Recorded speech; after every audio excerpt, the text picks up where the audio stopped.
ایک پر حملہ تینوں پر حملہ سمجھا جائے گا۔ یہ بہت بڑی پیش رفت، یہ بہت بڑی ترقی اس وقت عالمی سطح پر بے کامی سطح پر دیکھی جا رہی ہے۔ ترکی، سعودی عرب اور پاکستان کا اسلامک نیٹو تیار ہے۔ MBS شہباز اور اردغان کے درمیان مکہ مکرمہ میں یہ دفاعی معاہدہ پاکستان، سعودی عرب اور ترکی کے درمیان 7 اگست کو ہوا تھا، اور کہا جا رہا ہے کہ یہ درمیان مشترکہ دفاعی معاہدہ نہ صرف علاقائی سیاست میں ہلچل مچا دی ہے بلکہ دہائیوں سے قائم عالمی طاقت کے توازن کی بنیادیں ہلا دی ہیں۔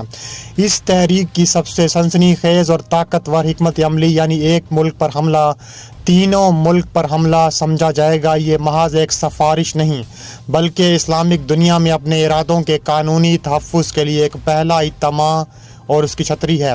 اس واقعے کے بعد اگر مشرق وسطیٰ یا مشرق وسطیٰ میں کوئی طاقت پاکستان، سعودی عرب اور ترکی کے خلاف کھڑی ہو جائے تو تینوں ملک مل کر اس کو تباہ و برباد کر دیں گے۔ اس تین بڑی طاقتوں کے فوجی نظام، مشترکہ جسمانی طاقت اور مشترکہ فوجی طاقت کا بیک وقت اس ملک کو سامنا کرنا پڑے گا۔ اس معاملے کی حقیقی گہرائی اور اسٹریٹجک وزن کو سمجھنے کے لیے تینوں ممالک کے سیاسی منظرنامے پر نظر ڈالنا بہت ضروری ہو چکا ہے۔ اس اتحاد میں ترکی نے اپنی جدید ترین فوجی سائنسز، خاص طور پر ڈرون ٹیکنالوجی اور جیٹ انڈسٹری لائی ہے۔ پاکستان اپنی جدید آپریشنل صلاحیتوں، گوریلا اور روایتی جنگ کے وسیع تجربے اور واحد مسلم جوہری طاقت ہونے کے عزم کے لیے جانا جاتا ہے، جبکہ سعودی عرب کے پاس بے پناہ اقتصادی وسائل ہیں جو کسی بھی طویل المدتی مالیاتی منصوبے کو ایندھن فراہم کر سکتے ہیں۔ ان تینوں کے امتزاج کی سب سے بڑی مثال 5ویں نسل کے اسٹیلتھ فائٹر جیٹ کا مشترکہ منصوبہ ہے۔ پاکستان اور ترکی پہلے ہی اس کے ڈیزائننگ اور تکنیکی تیاریوں پر کام کر رہے تھے، لیکن اب سعودی عرب کی مالی معاونت اور تعاون سے یہ منصوبہ نہ صرف تیز ہو جائے گا بلکہ اسلامک دنیا کو امریکہ کے F-35 یا دیگر مغربی ہتھیاروں کے بلیک میلنگ اثر سے مستقل طور پر آزاد کر دے گا۔ معاہدے کے دستاویزات پر دستخط ہوتے ہی تل ابیب سے نئی دہلی تک جو گھبراہٹ دیکھی گئی وہ اس اتحاد کی کامیابی کا سب سے بڑا ثبوت ہے۔ اسرائیلی وزیر اعظم نیتن یاہو کی بھارتی وزیر اعظم نریندر مودی کو دی گئی بڑبڑاہٹ والی کال محض ایک دوسرے کی صحت دریافت کرنے یا موسم پر بات کرنے کا معاملہ نہیں تھا بلکہ اس شدید خوف اور اضطراب کی عکاسی تھی جو اس معاملے نے دونوں ممالک کے شہریوں میں پیدا کر دیا ہے۔ اسرائیل جو غزہ، لبنان اور ایران پر قبضے کے بعد گریٹر اسرائیل اور مشرق وسطیٰ کے باقی ممالک پر قبضے کے خواب دیکھ رہا تھا، وہ خواب چکنا چور ہو گیا۔ نیتن یاہو کی مودی سے بات چیت کا اصل مقصد ہندوستان کو پاکستان کی مشرقی سرحدوں پر دباؤ برقرار رکھنے کی ترغیب دینا تھا تاکہ پاکستان اپنی بنیادی توجہ مشرق کی طرف منتقل نہ کر سکے، لیکن ہندوستان بھی بخوبی جانتا ہے کہ اب پاکستان کے خلاف کوئی بھی مہم انقرہ اور ریاض کو مکمل جنگ کی دعوت دینے کے مترادف ہوگی۔ دوستو، عالمی سیاسی تجزیہ کار اس معاہدے کو مسلم نیٹو کا پہلا اور سب سے اہم عملی قدم دیکھ رہے ہیں۔ اس بے مثال اسٹریٹجک پیش رفت کا کریڈٹ پاکستان کی شاہی قیادت اور خاص طور پر فیلڈ مارشل سید حافظ عاصم منیر کی خاموش لیکن انتہائی متاثر کن قیادت کو دیا جا رہا ہے، جن کی بصیرت نے تین اہم مسلم ممالک کو اکٹھا کیا۔ اس معاملے نے نہ صرف پاکستان اور فیلڈ مارشل کی ساکھ کو بلند کیا بلکہ امارات اور اسرائیل کے اتحاد کی وجہ سے ظلم کا شکار مسلم کمیونٹی میں خوشی کی لہر دوڑا دی۔ آج پوری اسلامک دنیا میں فیلڈ مارشل کی اس کامیابی کو نہ صرف تعریف کی نظر سے دیکھا جا رہا ہے بلکہ انہیں اس اتحاد کا اصل معمار بھی قرار دیا جا رہا ہے۔ مستقبل میں جب یہ ابتدائی بلاک مصر جیسی کلیدی کھلاڑیوں اور غیر ملکی میزائل ڈرون ٹیکنالوجی کے ماستر ایران تک پھیلے گا تو عالمی جیو پولیٹکس کا نقشہ گہرائی سے تبدیل ہو جائے گا۔ نیتن یاہو نے غزہ پر قبضے اور ایران پر قبضے کے بعد گریٹر اسرائیل بنانے کا جو بلند دعویٰ کیا تھا، لیکن نیتن یاہو کے اس جذبے نے اسلامک دنیا کے بکھرے ہوئے عناصر کو متحد کر دیا، ان کے سامنے ایک گریٹر مسلم سیکیورٹی بلاک پیش کر دیا۔ یہ معاملہ صرف ایک محض دفتری دستاویزات نہیں بلکہ آنے والے وقتوں کی ایک نئی عالمی حقیقت ہے جس کی گونج واشنگٹن سے تل ابیب اور نئی دہلی تک واضح طور پر دکھائی دے رہی ہے۔ اس کے علاوہ ناظرین، جہاں تک اس معاملے کے سیکیورٹی پہلو کا تعلق ہے وہ یہ کہ ایک ملک پر حملے کی صورت میں دیگر دو ممالک نہ صرف اس کی حفاظت کو یقینی بنائیں گے بلکہ مل کر لڑیں گے۔ اس کے علاوہ تیاری پر کام بھی تیز کر دیا جائے گا۔ اس مقصد کو سمجھنے سے پہلے ہمیں اس معاملے پر اس اعتراض کو سمجھنا چاہیے جو اسرائیل کی طرف سے آیا ہے۔ نیتن یاہو نے معاہدے کی تفصیلات ملنے کے فوراً بعد بھارتی وزیر اعظم نریندر مودی کو فون کیا۔ ہندوستان اور اسرائیل کے درمیان علاقائی صورتحال پر بات چیت کی گئی۔ علاقے میں موجودہ صورتحال کیا ہے؟ ظاہری طور پر پاکستان، ترکی اور سعودی عرب کے درمیان دفاعی معاہدہ ہے۔ ایرانی محاذ پر اس وقت زیادہ سرگرمی نہیں کیونکہ امریکہ کے ساتھ بات چیت جاری ہے، لیکن جو صورتحال اسرائیل کے لیے تشویش کا باعث بن رہی ہے وہ دراصل ان تینوں ممالک کا سیکیورٹی معاملہ ہے جسے مکہ معاہدہ بھی کہا جا رہا ہے۔ اس سلسلے میں ہندوستان اور اسرائیل سب سے زیادہ نظریاتی تشویش رکھنے والے ممالک ہیں، کیونکہ پاکستان پہلے ہی اس صورتحال کا حصہ تھا، جبکہ اب ترکی بھی اس میں شامل ہو چکا ہے۔ ترکی کے اسرائیل کے ساتھ تعلقات انتہائی خراب ہو چکے ہیں۔ اس وقت ہندوستان اور اسرائیل وہ ممالک ہیں جو سب سے زیادہ اضطراب محسوس کر رہے ہیں، اس لیے دونوں ممالک ایک دوسرے کے ساتھ اپنے باہمی تعاون اور کو بڑھا رہے ہیں۔ یہ مکہ معاہدہ یا تینوں ممالک کے درمیان دفاعی معاہدہ سب سے اہم مشترکہ دفاع سے متعلق ہے۔ اگر ایک ملک پر حملہ کیا جائے تو اسے تینوں ممالک پر حملہ سمجھا جائے گا۔ یہ حصہ اس معاملے کا سب سے اہم پہلو ہے اور حملہ آور کو روکنے یعنی ڈیٹرنس کا بنیادی عنصر ہے۔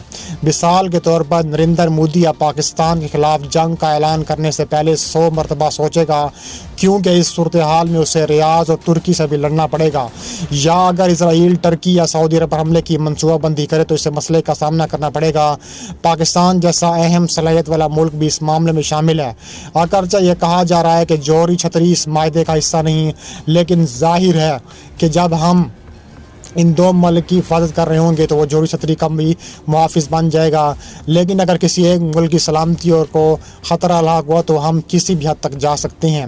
اسی صورت میں یہی ہوگا، کیونکہ پاکستان اس معاملے کا حصہ ہے، اس لیے پاکستان کی جوہری تاریخ، ہماری جوہری طاقت ہمیشہ اس فائدے کے ساتھ اور غیر مرئی تاریخ کے طور پر موجود رہے گی۔ پاکستان، سعودی عرب یا ترکی میں کسی کو یہ سمجھانے کی ضرورت نہیں کہ جوہری آپشن موجود ہے یا نہیں، یا سب بخوبی جانتے ہیں۔ اگر جوہری ہتھیار رکھنے والا ملک کسی سیکیورٹی معاہدے کا حصہ ہے تو اس کا مطلب یہ ہے کہ جوہری آپشن دستیاب ہے۔ اسرائیل اور ہندوستان کل سے ایک دوسرے کے ساتھ رابطے میں ہیں۔ اس کا مطلب یہ ہے کہ اس پورے معاملے کی تفصیلات سب پر آشکار ہو چکی ہے، یعنی اس سفارتی مشغولیت کا پہلا اور سب سے اہم مقصد پاکستان اور دیگر اتحادی یعنی سعودی عرب ترکی کے درمیان تعلقات کو مضبوط کرنا ہے۔ اس کے علاوہ ماضی میں کچھ لوگوں نے علاقائی اور پراکسی جنگوں کی بنیاد پر پاکستان اور سعودی عرب کے درمیان دفاعی معاہدے پر سوال اٹھائے اور کہنا شروع کر دیا کہ یہ حقیقی دفاعی معاہدہ نہیں تھا، کیونکہ نہ سعودی عرب نے افغانستان کے معاملے میں پاکستان کی مدد کی اور نہ پاکستان نے یمن کے خلاف سعودی عرب کی مدد کی۔ یہاں تک کچھ لوگ کہتے ہیں کہ ایران کے خلاف سعودی عرب کو پاکستان نے کوئی خاص حمایت نہیں تھی، لیکن بات یہ ہے کہ ان میں سے زیادہ تر پراکسی تناؤ تھا۔ افغانستان اور یمن کے معاملات میں کسی سفارتی پروٹوکول کی پیروی کرنے کا کوئی فائدہ نہیں۔ پاکستان افغانستان کو خود سنبھال سکتا ہے، سعودی عرب بھی یمن کو خود سنبھال سکتا ہے۔ اسی طرح ترکی بھی اس معاملے میں شامل ہو چکا ہے، تو وہ علاقہ کے موجود دہشت گردی کے مسئلے کو اپنے طریقے سے سنبھال سکتا ہے اور ایسا کر رہا ہے۔ ایسے خارجی سیکیورٹی معاہدے چھوٹے معاملات کے لیے نہیں بنائے جاتے بلکہ ایک بڑی جنگ کے لیے بنائے جاتے ہیں، اور خاص طور پر جب وہ ملک خطرہ لاحق اور اس کی بقا خطرہ ہو تو یہ معاہدہ اثر انداز ہوتا ہے، یعنی جب آپ کی بقا اور حفاظت کے لیے لڑنے کا معاملہ ہو۔ اگر ایسی صورتحال پیدا ہو تو اس میں کوئی شک نہیں کہ تینوں ممالک اس معاوضے کے تحت کارروائی کریں گی۔ اس سے پہلے بھی ترکی نے مرکزی حق کے دوران پاکستان کو مکمل معاوضہ، مدد، تعاون اور حمایت دی تھی، اور پورا پاکستان جانتا ہے کہ رجب طیب اردوغان پاکستان کے ساتھ کندھے سے کندھا ملا کر کھڑے تھے اور پاکستان کو ڈرون بھیج رہے تھے۔ گرامی، روس کے بحیرہ اسود کے قلعے کلینرگ میں جو کچھ ہوا وہ صرف روس کی ناکامی نہیں بلکہ جدید جنگ کے اصولوں کی مکمل تبدیلی ہے۔ یوکرین نے نہ صرف S-400 بلکہ S-500 اور S-300 ابتدائی وارننگ ریڈارز اور 35 جیسے قریبی دفاعی نظاموں کو نیست و نابود کر دیا۔ اس واقعے سے پاکستان کو کیا فائدہ ہے؟ بھارت کے پاس موجود S-400 سسٹم جو پاکستان کے لیے پریشانی کا باعث بن سکتے تھے وہ مکمل طور پر پاکستان نے ناکارہ کر دیے، اور دوستو حقیقت یہ ہے کہ روس کے سسٹمز فیل ہونے سے پاکستان کو ایسا اسٹریٹجک فائدہ حاصل ہوا ہے کہ نریندر مودی یہ سوچنے پر مجبور ہو جائے گا کہ پاکستان پر حملہ کیا جائے یا نہیں، کیونکہ مغربی سرحد پر خاص طور پر پاکستان کے سامنے بھارت نے یہ تعینات کیا ہوا ہے۔ بھارت نے ہمیشہ دعویٰ کیا ہے کہ اس کا S-400 ناقابل تسخیر ہے اور پاکستان کے سامنے کچھ نہیں کر سکتا، لیکن روس یوکرین جنگ نے اس دعوے کو مکمل طور پر جھوٹا ثابت کر دیا۔ آئیے دیکھتے ہیں کہ یوکرین نے روس کے اس دفاعی سسٹم کے کس طرح پرخچے اڑائے ہیں۔ ناظرین گرامی، پورا علاقہ بحیرہ اسود ہے، روس کا بحیرہ اسود، یعنی کہ کریمیا کے اندر اس علاقے میں تعینات ہے یہ S-400۔ یوکرین کے نیچے یہ جزیرہ کریمیا جزیرہ ہے اور روس کا بحیرہ اسود بیڑا یا تعینات ہے۔ آپ اس کی طاقت کا اندازہ اس بات سے لگا سکتے ہیں کہ روس کی کل بحری طاقت کا ایک تہائی حصہ یہاں بحیرہ اسود بیڑے میں موجود ہے اور روس کے سب سے طاقتور جوہری ہتھیار بھی یہاں تعینات ہیں۔ روس ایک بہت بڑا ملک ہے۔ روس میں یہ واحد جگہ ہے جہاں ہمیشہ پانی رہتا ہے۔ اس کا مطلب یہ ہے کہ دیگر جگہوں پر سال کے 4 سے 6 مہینے برف جمی رہتی ہے۔ بحری جہاز تیر نہیں سکتے یا سمندر میں نہیں جا سکتے، اس لیے اگر روس کو سردیوں میں کہیں کارروائی کرنی ہو تو وہ صرف اسی بحیرہ اسود بیڑے کے ذریعے کی جاتی ہے۔ اس لیے میں کہتا ہوں کہ یہ روس کی طاقت کا مرکز ہے۔ اب ہوا یوں کہ روس نے سوویت یونین کے دور سے ہی اس کی اہمیت کو سمجھا، اس لیے قریبی شہر کلیزاک کو قلعے میں تبدیل کرنا شروع کر دیا۔ یہ ایک ایسا قلعہ ہے جو نہ صرف روس کی حفاظت کرے گا بلکہ سب سے اہم بات یہ ہے کہ وہ بحیرہ اسود بیڑے کی بھی حفاظت کرے گا، اس میں موجود جہازوں کی بھی حفاظت کرے گا، جوہری آبدوزوں اور جوہری اڈوں کی حفاظت کرے گا، اور اس لیے یہاں ایک مربوط دفاعی نظام تعینات کیا گیا۔ یہ مربوط کیسے ہے؟ دیکھیے، اس میں صرف S-400 ہی تعینات نہیں تھا، اس میں S-500 بھی تعینات تھا، اور پھر اس کے بعد یہاں ابتدائی وارننگ سسٹم تعینات ہیں جو بہت مہلک قسم کا ریڈار ہے۔ یہ کیا کرتا ہے؟ دراصل اس کی رینج 2000 کلومیٹر سے بھی زیادہ ہے، یعنی یہ اپنے ارد گرد 2000 کلومیٹر سے زیادہ کے ریڈارز میں اسکیننگ کرتا رہتا ہے، اور اگر کہیں سے کچھ آئے تو 2000 کلومیٹر کے فاصلے تو یہ فوری طور پر S-400 کو بتا دے گا کہ اتنے اہداف اس اور اس سمت سے اتنی اونچائی سے آ رہے ہیں، جس کی وجہ سے S-400 کی رینج یہاں S-500 کلومیٹر ہو سکتی ہے، لیکن اس کی ابتدائی وارننگ کا استعمال کرتے ہوئے یہ خود کو پہلے سے تیار کر لے گا، اور پھر S-400 کی رینج اسی رینج کے اندر جب بھی کوئی دشمن ہتھیار اس کی رینج میں آئے گا تو یہ فوری طور پر اسے ڈیٹیکٹ کر کے ختم کر دے گا، یعنی اس میں سیکیورٹی بڑھ جاتی ہے۔ اب معاملہ یہاں تک محدود نہیں، یہاں S-300 ایئر ڈیفنس سسٹم تعینات ہے جو مختصر رینج کی ڈیٹیکشن کے لیے ہے اور کم معیار کے ہتھیاروں جیسے ڈرونز یا چھوٹے کروز میزائلوں کے لیے بھی ہے، لیکن اس کے ساتھ 35 ایئر ڈیفنس سسٹم کی چوتھی تہہ بھی ہے۔ وہ کیا کرتی ہے؟ یہ پورا نظام کی حفاظت کرتی ہے تاکہ کل کوئی S-400 کو تباہ نہ کر سکے، اس S-300 S-400 اور S-500 ڈیفنس سسٹم کے لانچر کو تباہ نہ کر سکے۔ اس لیے ان تمام دفاعی نظاموں کی حفاظت کے لیے ایک الگ سسٹم تعینات ہے اور اس لیے اسے قلعہ کہا جاتا ہے۔ یہ ایک ناقابل تسخیر قلعہ جس کے اندر کوئی جھانک بھی نہیں سکتا تھا۔ یہاں دفاعی نظام کی حفاظت کے لیے دفاعی نظام موجود تھا، لیکن آج یوکرین نے اس قلعے کو گرا دیا ہے۔ یہ ویڈیو اسی گرنے والے قلعے سے نکلتے دھوئیں کی ہے جہاں یوکرینی ڈرون داخل ہوا اور نہ صرف S-300 بلکہ S-400 S-500 کے لانچرز کو بھی تباہ کر دیا اور ان کی سیکیورٹی کے لیے تعینات پینتھرز کو بھی پکڑ کر اڑا دیا۔ یہ نہ صرف آپ محسوس کریں یہ ویڈیو جعلی ہے تو اس کی سیٹلائٹ تصویر بھی آزاد رائے سے لی آئی ہے، یعنی آپ خود اسکرین پر دیکھ سکتے ہیں پہلے اور بعد کی تصویر جہاں سیٹلائٹ امیج میں واضح طور پر نظر آ رہا ہے کہ لانچرز کیسے تباہ ہو گئے، یعنی 80% پورا نظام گرا دیا گیا ہے۔ اور حیرت کی بات یہ تھی کہ یہ حملہ 5 دن پہلے ہوا تھا اور اب ظاہر ہوا ہے نہ یوکرین اور نہ روس اس کے بارے میں کچھ کہہ رہا تھا۔ روس دھماکے میں تباہ ہونے والے تمام لانچرز کے ملبے کو چھپانے میں مصروف تھا، لیکن پھر آزاد ذرائع نے سیٹلائٹ تصاویر کا تجزیہ شروع کیا اور اب دنیا کے سامنے سچ آ گیا کہ گلیشیا قلعے یوکرینیوں نے گرا دیے ہیں اور بحیرہ اسود بیڑا اب بے نقاب ہو گیا ہے۔ ہاں جی،